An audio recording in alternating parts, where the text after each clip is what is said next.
Olá, pessoal. Você está entrando na TV Mundi num programa onde o normal é ser diferente. E o normal aqui é ser paranormal, né, Cris? Com certeza. E falando em paranormalidade, falando em filosofia, em história, nós temos aqui uma expert no assunto que nos honra com sua presença. Sim, ela é historiadora, pesquisadora e atua como terapeuta holística para o tarô egípcio, numerologia, radiestesia e muitas outras ferramentas. Vocês vão conhecer um pouquinho sobre um dos livros dela, mas ela tem outros editados, com certeza, e vai falar sobre isso. Quem é a nossa convidada, Cris? Helena Gerestaldi. Tudo bem, Helena? Seja muito bem-vinda. Muito obrigada. Uma honra enorme sua presença aqui. Obrigada, Kátia. Helena, você é escritora. Conta um pouco da Helena para o nosso internauta. A Helena, em 1991, decidiu ir embora do Brasil e buscar a sua jornada. E foi morar em Israel. Em Israel, ela decidiu que aquilo não era para ela. Não era exatamente o que ela buscava. E a Helena foi morar na Espanha e, resumidamente, eu ganhei o livro que se chama Cavalo de Troia número 1. E pela primeira vez eu tive a consciência de quem é Jesus. E eu tinha 33 anos e como eu nunca tinha conhecido Jesus? Se eu tinha morado na terra dele, como que é isso? E a vida me fez buscar mais conhecimento, porque a vida te empurra para isso. E aí eu fui fazer história, fui estudar hermetismo, as simbologias. Correto. Viajei para Glastonbury, viajei para Cuba, viajei para Alemanha e fui viajando. E em determinado momento eu retornei ao Brasil. E aí um grande amigo meu, ele me incentivou a colocar na pedra, como Jesus diria, Pedro, e saiu o livro que se chama Avalon e o Graal. Então vamos falar um pouco deste livro. Vamos tirar um foco aqui do Avalon. Bem, todo mundo fala sobre Avalon, né? E qual que é essa ligação que existe com o Graal? Você pode falar dentro... Você começou a pesquisa, então? Depois da morte de Jesus, aqueles que seguiam, de uma certa maneira, que o cristianismo ainda não tinha sido implantado, eles foram perseguidos. E a pessoa que mais apoiou Jesus foi José de Arimateia, que era seu tio. E que era um grande viajante, que certamente já tinha ido para Glastonbury, que já comercializava o bronze, que era utilizado nas espadas. E José de Arimateia, ele vai para Glastonbury levando o Santo Graal, que pode ser o conhecimento, o cálice da última ceia, a esmeralda que caiu da coroa de Lúcifer. E ali foi criada a primeira igreja cristã do Ocidente. Pelos seus conhecimentos, Helena, quem é Jesus? Jesus, não o Jesus que a gente vê nas religiões. Jesus é um mago, ele é o princípio de uma nova ideia, de uma nova filosofia, que vem mostrar as várias moradas do Pai, os vários mundos, que aquilo que você pensa é o que você é, que hoje a gente vê nas várias formas de pensar modernas, de Prakshopra, cura quântica, cura cósmica. E Jesus, ele veio para trazer um novo. Ele veio romper aquela barreira. Ele era um grande estudioso, ele era um cabalista também. Ele falou, não, isso é pouco, tem que expandir. E ele vai e rompe com tudo isso. Dentro de Como que você, nas suas pesquisas, vê por que ele nasceu onde ele nasceu e por que tudo convergeu para lá e não em outro local? Você foi até... Sim, eu tenho uma ideia, não posso assegurar. Eu acho que era o povo mais preparado para ter o entendimento do Deus único. A ideia de Abba, que Abba é o Pai. E aquele povo era o mais culto naquele momento também. A maior parte estudava e sabia ler, não as mulheres. Então, ele nasceu num lugar onde poderia ser proliferado, tanto que ele incentivava que todo mundo fosse viajar. fazer Sim. as suas peregrinações. Ele não queria ninguém ligado a ele. né? Não. E aí o Graal foi Com José de Arimateia, ele foi para Glastonbury e ali se cria uma primeira comunidade cristã. E os celtas e esses que foram chegando, eles tiveram um grande entrosamento, porque ali já tinha uma escola de druidas. Então, para que o druidismo, com essa parte mágica, mística do cristianismo primitivo, a gente não está falando do catolicismo, se integrassem, foi muito fácil. Me explica uma coisa, Helena. Eu sei que você esteve em loco, nos locais. O que você sentiu lá? Para mim foi um resgate ter estado em Glastonbury. Ali tem uma montanha que ela é oca, tem duas fontes de água, uma rica em cálcio e outra rica em ferro, que é o branco, que é o vermelho, que são as cores da bandeira do rei Arthur, e que para chegar na torre, a catedral está embaixo, a torre está em cima dessa pequena colina, você tem que subir um labirinto que foi criado de 7 voltas. Quando eu cheguei ali em cima, eu tive a sensação que eu estava sendo alinhada. Olha que interessante. Porque ali, junto com outras colinas na mesma direção, se forma um sendeiro, que é um caminho do dragão, é o rabo do dragão. E essas colinas, como Everbury, como Stonehenge, eles fazem parte da cópia daquilo que está no céu, assim como as grandes pirâmides do Egito. Então, como Tudo conectado. tudo conectado, Tudo conectado. né? Eu senti que eu encaixei. Assim como está em cima, está embaixo. Exato. Helena, e conta um pouco desse universo. Afinal de contas, o que é o grau na sua concepção? Bom, o grau, ele supostamente, eu digo supostamente porque são muitas as lendas, é o cálice da última ceia. Mas ele é mais do que isso. Ele tem o formato aquele que dá, aquele que oferece. Correto. É o aspecto feminino da intuição, daquilo que você está acessando. Ele não posso dizer que ele é uma bandeja ou que ele seja um objeto. Ele é o grau de luz que você tem de acesso. Assim como é o Boi-Apis do Egito, que ele não tem a cabeça e sai os graus de fogo, que é a deusa Néftis do Egito, que ela tem um cálice incorporado no turbante. E quanto mais nós vamos na busca do sagrado, mais nós recebemos, mas não em forma física, em forma de, eu estou no caminho certo. Porque o grau, ele não aparece como objeto físico para os cavaleiros do rei Arthur. Ele aparece em forma de miragem. E só um consegue ver o grau de verdade e acessar, que é Percival, que ele representa o louco. Então, ele dá início a uma nova história. Olha que interessante, né? Eu tenho uma pergunta. Claro. Antes da gente encerrar esse bloco. Bem, todos falam sobre Maria Madalena. Uhum. Acho que você tem um pouquinho para falar para a gente, né? Sobre isso. Maria A Madalena, ligação, né? a ligação, Maria Madalena, ela é o sagrado feminino mesmo. É o sagrado feminino. Ela é a que sustenta o Santo Graal, ela é a que leva o Graal. Eu não vou entrar na parte se Jesus teve alguma coisa com ela ou não, acho que isso daí é irrelevante. Com certeza. Mas ela era a sábia, ela é que sabia ler, ela que sabia escrever, ela que vê Jesus primeiro de todos, ela que acredita que está vendo Jesus e ela que leva um novo conhecimento quando ela sai de Jerusalém e vai para o sul da França.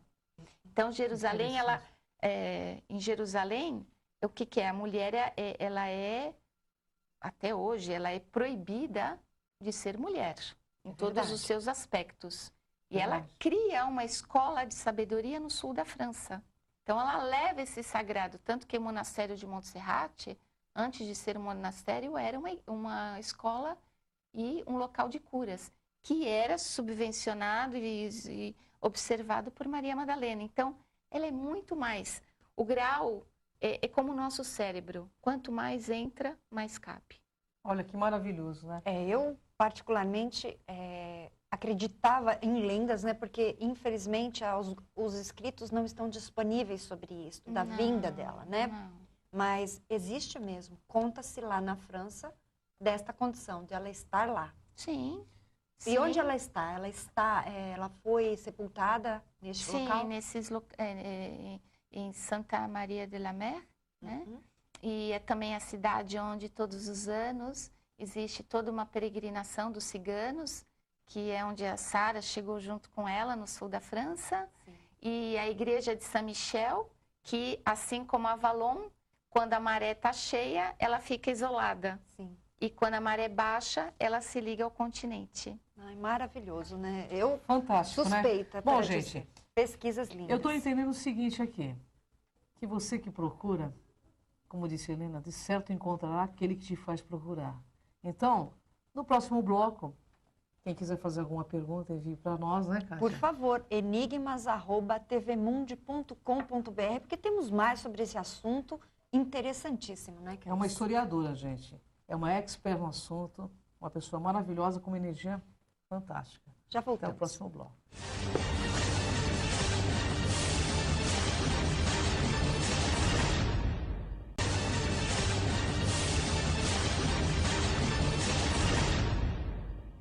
Estamos de volta com o programa Enigmas, com um assunto interessantíssimo, né, Cris? É, Helena Gerstaldi, né? Pois uma é. historiadora, pesquisadora, escritora, tem muito conhecimento, gente. Está dando um banho de conhecimento. Falando Eu sobre fico- Avalon, Nossa, maravilhoso. né, Santo Kátia? Graal, E falando nisso, Hum. ela esteve aonde, Kátia? neste local maravilhoso que todos os celtas querem conhecer. Mas ela vai falar do roteiro, ela vai falar de algumas coisas bem interessantes e lançar aqui para você um convite. Conta um pouco, Helena, das suas viagens. Vamos lá. Toda viagem é uma busca, é uma Com certeza. peregrinação e nunca nós sabemos o que vamos encontrar. O importante é ir puro de coração, sem muitas expectativas. Stonehenge, ele é um círculo de pedras. É um observatório solar, onde nos dias de solstício podemos ver o sol se pôr, o sol nascer. Mas o mais importante é o paralelo que nós podemos observar. Que Jesus, quando ele fala a Pedro, marca na pedra o que você tiver que fazer. A pedra, ela serve desde o início da humanidade como pontos de acupuntura na Terra, como locais aonde a história é contada, as pirâmides, Ilha de Páscoa. E nesse local existem peregrinações durante o ano inteiro e também é um observatório solar onde OVNIs, seres se materializam.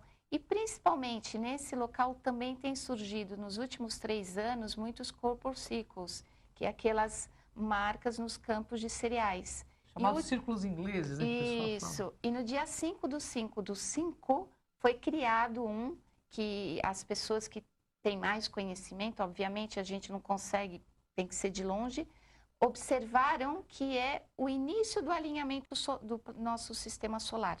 Então, Vênus, Terra, Lua já começa a ter um outro movimento. Esse alinhamento que falam que nós teremos total, né, agora, Sim, no nosso final de ano. sim. Falando em final de ano, 21 de dezembro, você tem uma viagem para esse local? Eu tenho do dia 7 ao dia 15 de dezembro, uma viagem que eu estou organizando para que possamos ir até Londres. De Londres nós vamos para Bristol e de Bristol para Olha só, Stonehenge. Ficaremos em Bristol durante 3 dias, mas o principal é que no dia 12/12/12 irmos para Stonehenge, acessarmos esse portal de uma nova consciência, uma nova libertação, porque o 12 simboliza libertação. Essa interação de comunicação também, que deve acontecer. E no dia seguinte, irmos para Glastonbury e fazermos o encontro com a nossa água, porque ali é a fonte do manancial de água que ainda existe e que ela é protegida pelo símbolo da Vesica Piscis, porque é um símbolo de radiestesia Olha só, também, mas também é de reconhecimento dos primeiros cristãos. Então, eu gostaria, Helena, que você passasse o seu site, seu endereço eletrônico, o seu telefone, para o nosso internauta, gente. Olha, uma viagem esotérica para autoconhecimento. Sim. E que vai trazer uma inovação Sim. espiritual.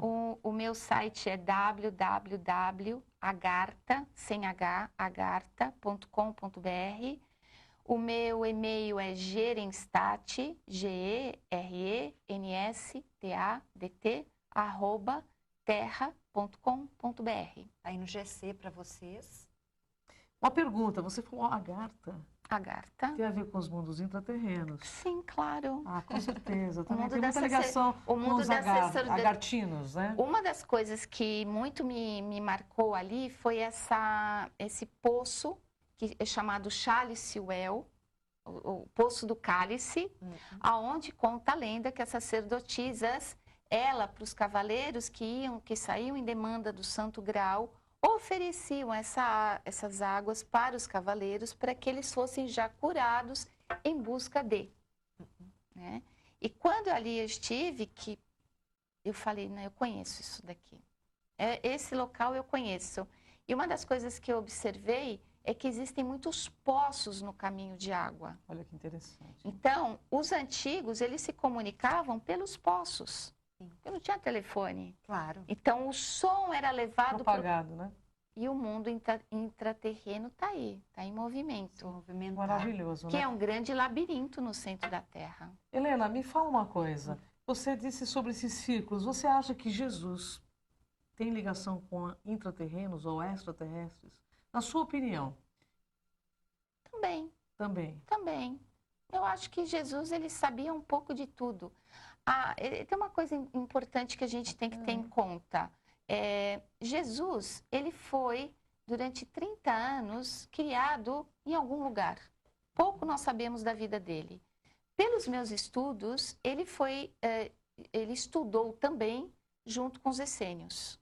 Sim. Os essênios, eles saíram da grande escola de Alexandria, aonde foi, por Akhenaton, criada essa escola, que faz parte da grande escola branca, onde geometria, numerologia, astronomia, geometria, todos os dias era uma coisa só. Esses conhecimentos chegaram até Jesus. Jesus chegou até esses conhecimentos. Claro que ele sabia um pouco disso. Porque quando os reis magos foram visitar Jesus, o que eles seguiram? A estrela. Pode ser uma nave, né? Que pode ser uma nave, que pode ser. Por que não? Claro. Eu acho que nós ainda sabemos praticamente nada do que a gente vê no céu. Eu acho que a gente rotula, por exemplo, eu gosto muito da carta da estrela, que é 17, porque ela te mostra algo. Você está vendo? Não, mas está lá, você está vendo? Eu me lembro que eu saí da igreja de Notre Dame, da Catedral de Notre Dame, há uns 3 anos atrás, sozinha, olhei para o céu e tinha um avião que passava e deixava o rastro de nuvem branca. Eu disse, nossa, tudo que eu tinha dentro de mim, esse OVNI está levando. E pronto. Depende do olhar que a gente tem. Com certeza. E Jesus, ele sempre fala da pureza de coração. Da pureza que nós temos que ter com os sinais, porque Deus fala conosco em sinais. Sim, Certeza. simbologia, Na sinais, simbologia, ele não vai falar de um aspecto, eu quero a cura. Então ele te mostra todo dia um chazinho e você não olha para o chá. Tem como tomar chá? Tem que tomar chá. Olha só a dica, hein? E não olha para erva. E não olha. Exato. Então, assim, quem é que está lá em cima mandando o recado? É Deus? São as várias moradas do Pai? São as várias dimensões? Claro que sim. E por que não? Claro. Com certeza. É que assim, nós estamos acostumados a ter tudo muito quadrado, muito rotulado. É verdade. E temos até medo de falar alguma coisa como esta. Certamente pode ter um público aí que pode me vaiar. E certamente vai pensar, puxa vida, e por que não? Porque estudavam. E a verdade vos libertará, diria Jesus. Pois é. Quando a gente tem esse entendimento, a vida fica muito mais bonita. Com certeza. Helena, antes de terminar o nosso programa, tem uma pergunta que eu acho que você, como historiadora, vai responder isso em 2012. O que são essas profecias? O que vai acontecer nesse final de ano? Porque eu sei que você vai estar lá viajando, então alguma coisa vai acontecer. Eu acho assim que o planeta Terra não está mais no mesmo local. Nós já estamos vendo outros planetas, outras constelações, e eu acho que é o final de um ciclo. Ou nós entendemos que nós precisamos realmente nos conscientizar de uma passagem, de uma mudança, ou nós vamos ficar aqui junto com tudo isso que a gente vê todo dia aí na grande mídia. Ou vamos entrar aí num túnel para começar a ascender. Sim. Eu gostaria que você deixasse uma mensagem para os nossos internautas, porque nós estamos nos nossos momentos finais. A grande mensagem que eu vou deixar é a mensagem que eu recebi quando eu estive ali em Glastonbury, que é confia. Confia sempre que você está indo pelo caminho certo. Caminho sempre da luz. Perceba os sinais que eles vão aparecendo, confia. Olha que lindo, né? E Arthur, ele trouxe essa força para você quando você foi pesquisar sobre ele? Sim, sim. Porque Arthur, ele é Sempre confiou, né? exatamente a mesma coisa da história de Jesus. Sim. Da mesma maneira que Jesus criou a sua mesa com seus discípulos, seus apóstolos, Rei Arthur, ele criou a sua mesa redonda, onde todos sentados tinham o mesmo poder e a mesma igualdade, que são os 12 cavaleiros. Helena, para quem quiser adquirir seu livro, onde a gente encontra? No site da Madras, da editora Madras, e em algumas livrarias também. www.madras.com.br. Infelizmente, né, Kátia? Pois é, um assunto maravilhoso. Maravilhoso. Mas Helena vai voltar linda. aqui. Muito obrigada. Helena, Eu que agradeço. gratidão. Gratidão. E que em 2012 a gente consiga dar esse up, né? Claro que nós vamos dar, porque nós estamos, principalmente vocês estão fazendo um trabalho super importante, que é o de conscientização. Você E também. libertação de todos os padrões e dogmas que a gente precisa começar realmente a romper. É verdade. Porque aqui no Enigma, gente, sabe por quê, Kátia? Juntos aqui é o caminho dos fortes. Por isso que a gente faz essa conexão de amor com todos esses pesquisadores. É a ciência unida com a consciência e com a religião. Faça seu caminho.